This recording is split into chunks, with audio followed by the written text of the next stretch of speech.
Welcome back my YouTube channel Pothukrishna YouTube channel. First time చూసినట్టయితే like share subscribe చేయండి మర్చిపోకండి. ఈరోజు డే 2 డే 3 ప్రోమో వచ్చేసరికి ఫస్ట్ ప్రోమో వచ్చేసేసింది. ఇందులో కుక్కర్ తెచ్చిపెట్టిన పెంట పాపం బేబక్క మీద పడి బేబక్క నామినేషన్లోకి వస్తుంది. ఈ నామినేషన్లో ముగ్గురు మన చీఫ్స్ ఉంటారు కదా, వాళ్ళే అధికారాల్లోకి కూర్చుంటారు. 3 సింహాసనాల మీద కూర్చొని ఎవరిని చెప్పిన రీజన్ ఎవరిది నచ్చిందనే దాన్ని బేస్ చేసుకొని వాళ్ళని నామినేషన్ యాక్సెప్ట్ చేయాల్సి వస్తుంది. ఇలా బేబక్క నామినేట్ అవుతుంది. బేబక్క అండ్ ప్రేరణ వీరిద్దరి మధ్యలో బేబక్కనే నామినేట్ అయిపోతుంది. సోనియా నామినేషన్ చేస్తుంది అనమాట.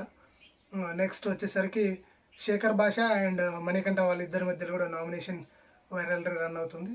దీంతో ఈరోజు ఫస్ట్ ప్రోమో అయితే కంప్లీట్ అయింది. Thank you.